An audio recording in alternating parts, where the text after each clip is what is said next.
आज का विषय है पीतल का सांप और यीशु का क्या कनेक्शन है, इनमें क्या समानताएं हैं। यूहन्ना 3:14 में यीशु ने कहा, जिस रीति से मूसा ने जंगल में सांप को ऊंचे पर चढ़ाया, उसी रीति से अवश्य है कि मनुष्य का पुत्र भी ऊंचे पर चढ़ाया जाए। पहले हम जान लेते हैं मूसा के द्वारा बने पीतल के सांप की पूरी घटना। गिनती 21:4 से लेकर 9। फिर उन्होंने होर पहाड़ से कुछ करके लाल समुद्र का मार्ग लिया कि एदोम देश से बाहर बाहर घूमकर जाएं, और लोगों का मन मार्ग के कारण बहुत व्याकुल हो गया। इसलिए वे परमेश्वर के विरोध बात करने लगे और मूसा से कहा, तुम लोग हमको मिस्र से जंगल में मरने के लिए क्यों ले आए हो?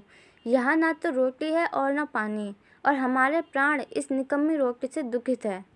अतः यहोवा ने उन लोगों में तेज विष वाले सांप भेजे जो उनको डसने लगे, और बहुत से इजरायली मर गए।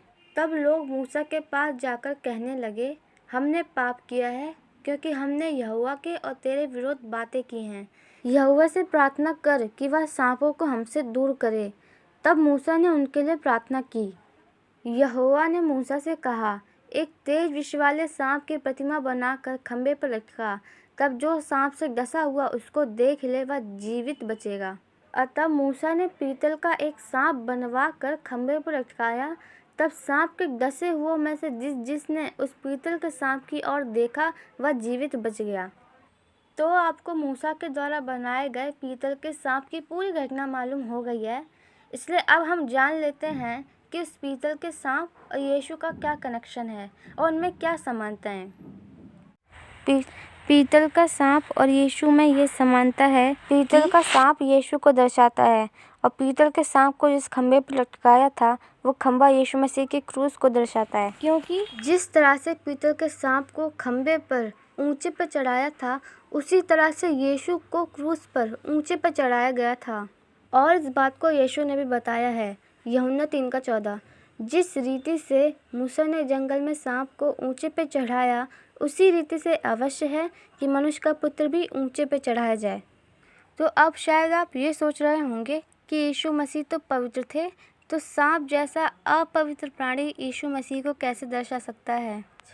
तो हाँ, ये सच है कि यीशु मसीह पवित्र हैं, पर जब वो क्रूस पे थे तब वो पापी और अपवित्र थे। पूरी मानव जाति के लिए यीशु ने खुद को क्रूस पे बलिदान किया था। इसलिए जब यीशु क्रूस पे थे तब पूरी मानव जाति का पाप उसके ऊपर था।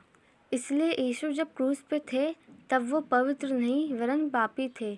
क्रूस के वक्त हम सबका पाप यीशु के ऊपर था, जिसकी वजह से यीशु जब क्रूस पे थे तब वो पापी और अपवित्र थे। इसलिए वो अपवित्र प्राणी यानी पीतल का सांप यीशु को दर्शाता है। जिसने खंभे पर चढ़े हुए उस पीतल के सांप को देखा, वो मृत्यु से बचा और जीवित बच गया। उसी तरह से जो भी यीशु को देखेगा, यानी जो कोई इस पर विश्वास करे, अपने पापों से मन फिराए और यीशु की शिक्षाओं पर चले, वो सब भी दूसरी मृत्यु यानी नरक से बचेंगे और अनंत जीवन पाएंगे। और ऐसा बाइबल में लिखा भी है, यूहन्ना 3:14 से लेकर 16 तक। और इसमें ये लिखा है, जिस रीति से मूसा ने जंगल में सांप को ऊंचे पे चढ़ाया, उसी रीति से अवश्य है कि मनुष्य का पुत्र भी ऊंचे पे चढ़ाया जाए, ताकि जो कोई उस पर विश्वास करे वह अनंत जीवन पाए। क्योंकि परमेश्वर ने जगत से ऐसा प्रेम रखा कि उसने अपना इकलौता पुत्र दे दिया, ताकि जो कोई इस पर विश्वास करे वह नष्ट न हो परंतु अनंत जीवन पाए।